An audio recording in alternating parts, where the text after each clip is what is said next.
전당대회 열리는 겁니까? 열려야 되겠죠. 언제 열릴 수 있는 거예요. 연재일지가 이제 5월 핵심일 6월 텐데. 30일 날 김용태 그 비대위원장이 임기가 끝나니까 네. 그렇게 되면 이제 그 원내대표 송원석 원내대표가 결정권을 갖게 돼요. 근데 지금 현재 비대위가 다 해산돼 버렸어요. 그래서 우리 의사결정 기구가 없어요. 지도부가 지금 사실상 붕괴 체제다. 없어요. 그러면 송원석 원내대표가 비대위원을 임명을 해야 돼요. 그렇죠. 네. 비대위원을 최소한 3명을 임명해야 돼요. 왜냐하면 네. 지도부가 9명으로 구성되거든요. 대표를 포함해서. 네. 근데 그 9명 중에서 절반 이상이 돼야 되니까 5명이 돼야지 의결이 된단 말이에요. 네. 근데 지금 원내대표가 있고 정책위 의장은 있어요. 정책위 의장 있으면 이 두 사람을 외에 3사람의 비대위원을 임명을 하면 5명이 되니까 이 5명이 지도부가 되는 거예요. 그럼 지도부가 결정을 할 거예요. 새로운 비대위원장을 모셔올 것이냐. 전당대회를 할 것이냐. 근데 전당대회를 만약에 한다고 하면 그 원내대표 여기서 이제 6월 30일이니까 7월 초부터 비대위원 3명을 또 선정을 해야 될 거 아니에요. 네. 선정한 다음에 이 사람들이 모여서 회의를 해서 뭐 결정을 할 거 아니에요. 그러면 7월 첫째 주, 둘째 주 어간이 될 거예요. 네. 그러고 나서 전당대회를 하면 최소 필요한 시간이 45일이래요. 네, 한 달 보름. 네, 네. 무조건 한 달 보름이 있어야 네. 뭐 등록하고 공지하고 뭐 이렇게 한다는 거예요. 45일이면 7월 중순부터 시작해 45일이면 얼마예요? 그럼 8월 말. 이제 빨리 열리면 아주 서둘러서 하면 8월 말 가까이에서 전당대회가 열릴 수 있는 거죠. 근데 여기도 또 굉장한 논란이 있어요. 그러니까 이거를 오늘 보도 나왔잖아요. 이거를 무슨 그 집단 지도 체제로 하자. 이런 얘기를 하고 있는 거거든. 그 어떻게 생각하세요? 집단 지도 체제를 하자. 헛소리죠, 뭐. 말도 안 되는 게 예를 들면 이게 뭐냐면 그 친윤 꼼수 같아요. 그러니까 야, 센 대표가 와서 야, 우리 어떻게 할지 모르잖아. 그러니까 야, 우리도 후보를 내서 지도부 안에 들어갈 수 있도록 하자. 그래서 집단 지도 체제가 되면 그 집단 지도 체제도 형태가 여러 개거든요. 네. 뭐 1등 한 사람이 대표가 되고 2등 한 사람이 뭐가 되고 아니면 뭐 이렇게 아니면 뽑힌 사람이 돌아가면서 당 대표를 하고 뭐 이게 웃기는 일들이 많이 있는데 그것도 이제 복잡한 일이고 그래서 제가 보기에는 지금 민주당 정부가 들어서서 저렇게 슈루드하게 밀어붙이고 있는데 영악하게 영리하게 밀어붙이고 있는데 거기에 맞서 싸우려면 어떻게 해야 되는지 그러면 보나마나 우리 또 집단 지도 체제는 봉숭아학당 될 겁니다. 여러 차례 해봤잖아요. 봉숭아학당 자기들끼리 모여갖고 네가 오라 내가 오라 막 이렇게 떠들고 뭐 싸우다가 그냥 아무것도 아닌 이렇게 되는 게 될 거예요. 그래서 제가 보기에는 말 안 되는 얘기인데 모르겠습니다. 뭐 각자가 또 뭐 이 친윤 지도부가 어떻게 생각할지는 잘 모르겠고 뭐 국민들도 그렇고 당원들 거기에 대해서는 쉽게 동의하지 못할 거라고 저는 생각을 하는데 뭐 당원들이 네. 뭐 동의를 하든 안 하든 결정은 그쪽이 할 수 있으니까.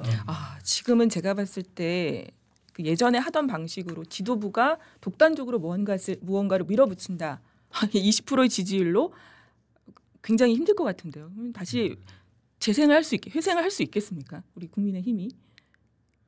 아니 그거는 뭐 지금 우리가 선거에서 지는 순간 그 사실은 작년에 총선에서 지는 순간부터 네. 그때부터 예정되어 왔던 수순 그리고 그 어떻게 보면요 이게 다 지나간 역사는 다 필연이라고 그러잖아요. 근데 가만히 따져보면 그냥 올 길을 온 거야. 총선 그때 그 할 때 우리 다 그랬잖아요. 이 총선에서 지면 큰일 납니다. 대통령님 네. 절대로 제발 그 의정 갈등 이런 거 우리 좀 그 풀어야 됩니다. 안 풀고 가면 우리 죽습니다. 근데 그냥 밀어붙였어요. 그리고 우리 망했잖아요. 폭망했잖아요. 20% 가까이 앞서가다가 완전히 뒤집어져 갖고 거의 이제 폭망해 버렸는데 그 망하는 순간까지도 용산 대통령실은 140석이라고 계속 주장하고 있었으니까 그렇게 돼버리고 그 다음에 그러니까 이제 저쪽에서 막 민주당이 막 계속 공격을 하면서 밀어붙이기 시작한 거 아니에요. 하니까 그렇죠. 그 윤석열 대통령은 거기에 대한 대응 능력이 전혀 없어. 그리고 그거를 당과 상의하면서 같이 가야 되는데 그냥 그렇죠. 당은 내가 싫어하는 한동훈이가 대표가 됐어. 아 저 새끼 쫓아내야 되는데 그러면서 자기와 가까운 친윤, 자기한테 아부하는 친윤들만 불러서 맨날 저녁 먹고 술 먹고 하면서 이렇게 하는데 그러니까 뭐 국정이 돌아갈 리가 있습니까? 국회 개원하는데도 대통령은 안 갔어요. 그리고 연설도 안 하고 내가 뭐 하러 가냐고 가봤자 나 환영도 안 해주는데 정치는 완전히 실종돼 버리고 그 주변에는 김용현과 그 무슨 뭐 있잖아요 여인영 뭐 이런 식의 무슨 뭐 어느 특정고등학교 사단들 뭐 이래가면서 모여갖고 결국은 그 계엄으로 간 거 아닙니까? 지나간 역사는 필연이다. 이 말이 또 가슴에 좀 아니 남네요. 그건 제 얘기가 아니고 네, 그거는 네. 역사학자들의 얘기예요. 역사학자들이 하는 얘기고 뭐 그러니까 보면 그렇게 됐으니 계엄을 하는 순간에 우리는 선거에서 사실은 그 다들 그때 그랬어요. 우리 그때 국회에 모여서 저 국회에 있었는데 네. 다들 우리 망했다. 대통령이 저렇게 뻘짓을 해서 이제 대통령은 하야할 수밖에 없을 것이고 우리는 거의 당이 해산되든가 큰일 났다. 그때 친윤들도 같이 모여서 그 얘기 했다니까요. 그래서 궁금한 게 이번에 전당대회 때 한동훈 대표님 나오십니까? 전당대회 열리면. 모르겠어요 그거. 진짜로 고민하는 것 김현이 같더라고요. 모르시면 누가 합니까? 아니 그러니까 저도 뭐라고 조언을 못 드리겠어요. 왜냐하면 지금 어떻게 할지를 모르잖아요. 아니 전당대회를 언제 할지도 모르고 그다음에 이거 뭐 집단 지도 체제를 할지 뭐 단일 지도 체제를 할지도 우리는 모르고 아무것도 모르는데 그럼 김 의원님 생각을 좀 여쭤볼 수 있을까요? 나와야 된다, 나오지 말아야 된다. 아니 그러니까 이게 전제 조건이 아무것도 돼 있지 않은데 거기다 어떻게 나오라 말아라 할 그럼 수가 전제 있어요. 조건은 어떤 게 있을까요? 전당대회가 열리고 집단 지도 체제가 아니라 뭐 비대위 확실하게 것이냐. 대표에게 힘을 실어주는 그런 어떤 게 개런티가 보장되면 나오시는 건가요? 아니 그러니까 사실은요 이번에 되는 사람은요 굉장히 힘들어요. 그렇죠. 내년에 그 지방선거 있잖아요. 지금 저렇게 저쪽에서는 오늘 조선일보 일면 톱은 그거잖아요. 지방선거 시작됐다. 저도 어저께 방송에 나가서 그 얘기 계속 했잖아요. 아니 이거 전재수 그렇죠. 부산시장. 거의 뭐 해수부 장관 네, 네. 임명하고 해수부 글로 내려보내고 그렇죠. 그럼 그다음에 부산시장 내려보낼 거고 그다음에 광주 가서 어저께 타운홀 미팅 했고 맞아요. 울산에 가서 AI 무슨 저 센터 지어준다고 그러고 그랬죠. 막 돌고 있잖아요 지금. 그러면서 야 지금 적어도 TK는 몰라도 TK를 빼놓고는 다 석권하겠다라는 거 아닙니까 지금. 부산, 충남, 강원. 그렇죠.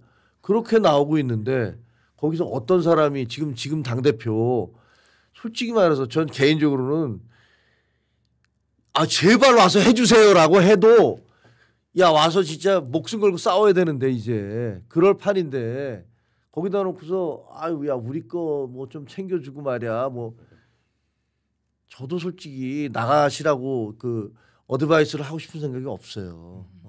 이게 뭐냐 도대체. 뭐 지방선거하고 연관된 얘기도 이긴 한데 이제 3특검이 돌아가면 경쟁적으로 막 발표를 막 할 겁니다. 그러겠죠. 뭐 기자회견하고 그러면은 네. 현역 의원들 전화했던 사람들 다 조사하고 검찰 소환하겠죠. 불려가서 하고 그러면은 이제 지방선거 준비 제대로 못 할 거예요. 지방선거 준비는커녕 전당대회 준비도 힘들 수 있다. 뭐 이런 주장 나오잖아요. 맞아요.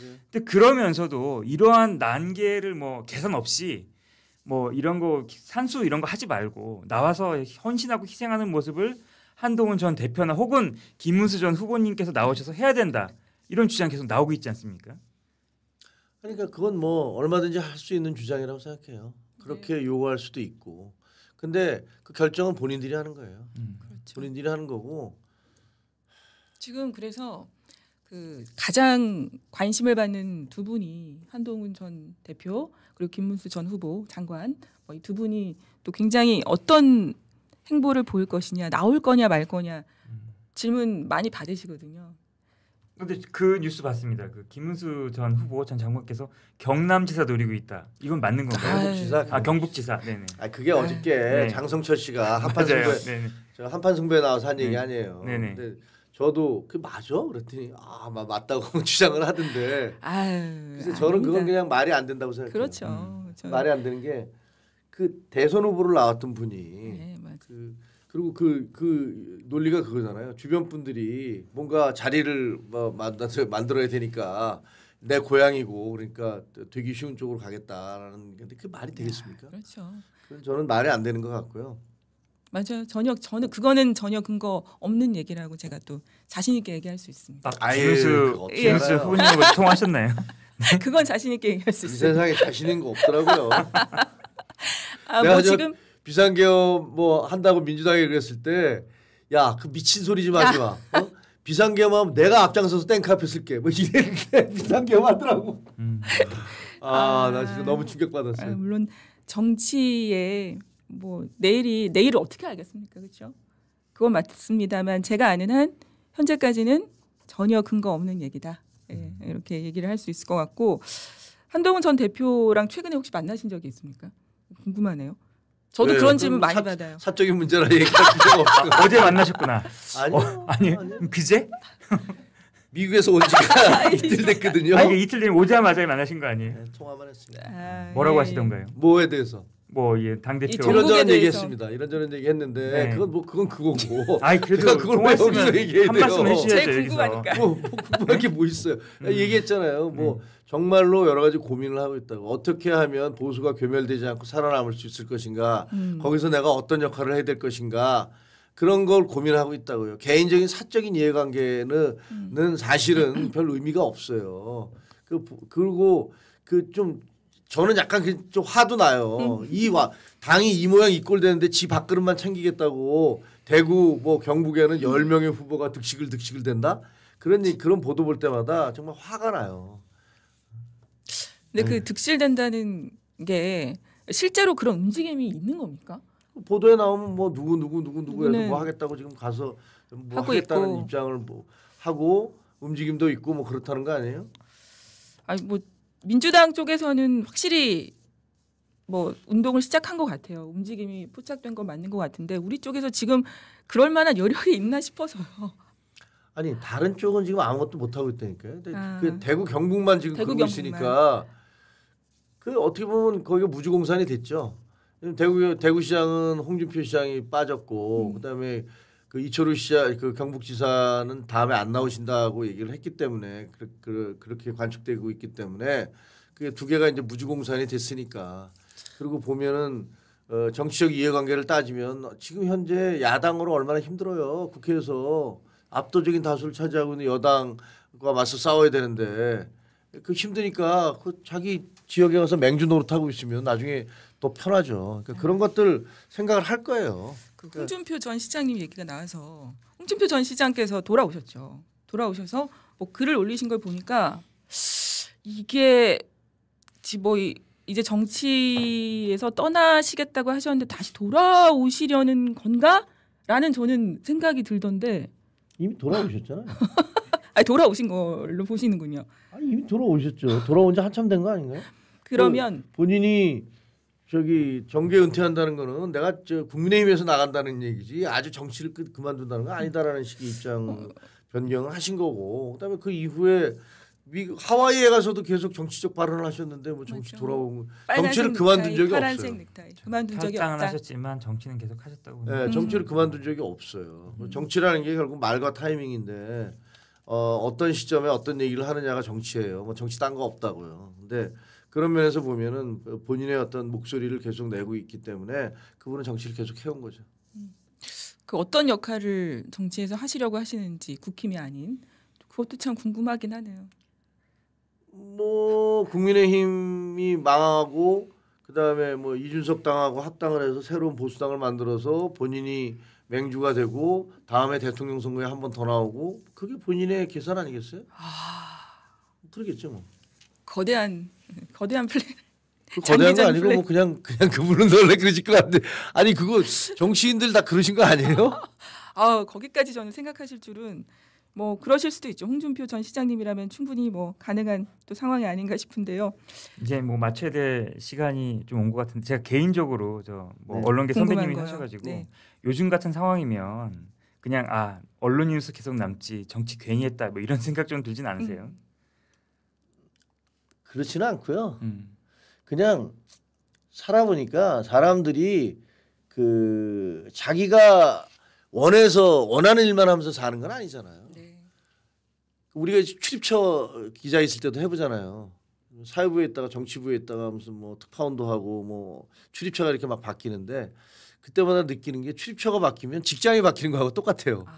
일단 만나는 사람이 완전히 다르잖아요. 상사가 바뀌는 게 아니라 아예 직장이 바뀌는 네, 직장이 바뀌는 거지. 그 보면 이제 경찰 출입 기자를 하다가 검찰 출입 기자를 하면 이게 또 완전히 세상이 다르고 그렇죠. 그러다가 또 정부 부처에 가서 뭐 교육부라든가 뭐 이런데 부처를 다르면 이것도 완전히 또 다른 사람들. 일단 만나는 사람들이 다르고 대화의 내용이 완전히 달라지고 그 다음에 이 사람의 기자의 사고 방식이 달라지잖아요. 왜냐면 기자는 취재원과 어떻게 해서든지 그걸 주파수를 맞춰야지 그 사람의 생각을 읽을 수가 있고 그 사람의 생각을 통해서 기사를 쓸 수가 있잖아요. 그러니까 사회부에 있을 때는 경찰 기자를 할 때는 정말 경찰처럼 옷을 입고 경찰처럼 행동하고 사건 현장을 가고 이러는 거고 그다음에 뭐 검사들하고 할 때는 또 무슨 법조 문제를 이제 하면서 재판정에 가서 들으면서 뭐 이런 거 하는 거고 그 행정부처에 가면은 행정부 그분들 그 부처에 있는 분들 그때 이게 부서를 바꾼다는 게 이렇게 직업을 바꾸는 것과 같구나라고 이렇게 생각을 했어요. 그래서 사실은 기자를 하다가 그다음에 정치인이 됐는데 그것도 그냥 부서를 바꾸는 것 비슷한 것처럼 또 새로운 경험의 영역으로 들어왔구나라고 생각을 해요. 근데 이건 이제 나중에 여담을 할게요. 정치판에 와서 재밌는 걸 많이 봤어요. 그리고 정치와 비슷한 게 참 정치가 뭐와 이거하고 굉장히 비슷하구나라고 생각한 게 있는데 도박이에요. 도박. 정치와 도박은 매우 비슷해요. 나중에 그건 자세히 얘기할게요. 여기서 지금 시간도 없으니까. 그래서 그냥 개인적으로는 제 삶의 한 여러 과정에 있어서 마치 이제 부서가 바뀌었을 때 새로운 것들을 경험하면서 갔듯이 이것도 정치인이 된 것도 또 새로운 인생의 경험이니까 아주 즐겁고 재미있게 하고 있습니다. 근데 힘드네요. 네, 요즘 더 힘드실 것 같습니다. 이제 마무리해도 되겠죠? 오늘 출연해 주셔서 좋은 말씀 해주셨습니다. 감사합니다. 네, 감사합니다. 2시엔 김광일 여기서 마치겠습니다. 내일 2시에 뵙겠습니다. 고맙습니다.